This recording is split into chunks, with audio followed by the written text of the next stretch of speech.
জন্য এবং এখানে যে টাকা পয়সার লেনদেন হয়েছে সেগুলি বের করার জন্য এবং কার প্ররোচনা এবং কার নির্দেশে সে পালিয়ে যাওয়ার চেষ্টা করেছিল যেন মামলাটা তদন্ত ব্যাঘাত করানোর জন্য সেই বিষয়টা আমাদের দেখা দরকার। সেই বিষয়ে তদন্তকারী কর্মকর্তা আদালতে উপস্থাপন করেন এবং তার পক্ষে তার আইনজীবীরা তারা বক্তব্য রাখেন এবং তারা অতীতের কিছু মিথ্যা রিপোর্ট তারা বক্তব্য রাখেন।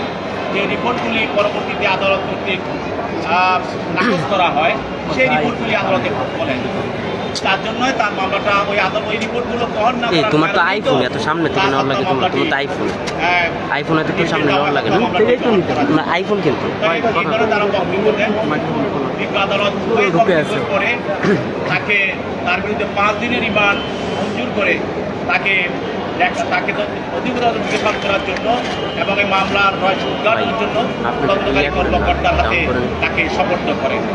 আমরা ইতিমধ্যে দেখেছেন যে সারা জাতি আজকে সালমান শাহের হত্যা মামলার বিষয়ে এবং আজকে দেখেন আদালতে সালমান শাহ যে টুপি পরত, সালমান শাহ যে মাথায় রুমাল পরত এবং তার সেই যে জামা গায়ে দিত সেই ধরনের ড্রেস পরে আজকে হাজার হাজার মানুষ আদালতে 30 বছর পরেও তারা আজকে আদালতে আছে।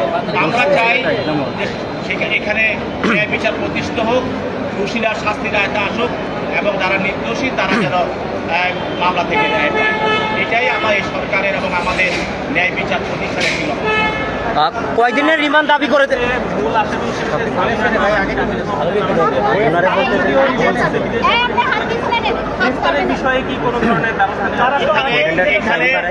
এখানে এই মামলায় গ্রেপ্তারি করা আছে এবং সবাই বিদেশ দেওয়ার নিষেধাজ্ঞা দেওয়া আছে। অনেকেই নিষেধাজ্ঞা দেওয়ার আগে অনেকে বিদেশ চলে গেছে বা অনেকেও দেশের মধ্যে অনেকে আত্মগোপনী করা আছে। সে তদন্তকারী কর্মকর্তা দেখবেন তিনি কিভাবে মামলা তদন্ত করবেন এবং কাকে আইনের আওতায় নিয়ে আসবেন, কিভাবে আনবেন সে তদন্তকারী কর্মকর্তাই দেখবেন।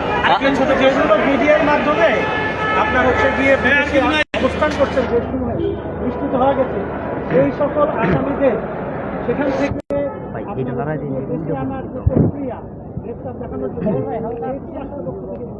তদন্তকারী কর্মকর্তা এই বিষয়ে তদন্ত করছেন।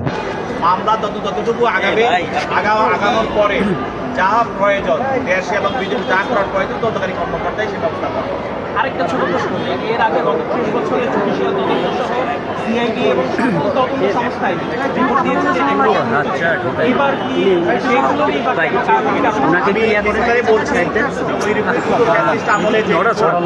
সেই রিপোর্টগুলো বিরুদ্ধে সালমান শাহের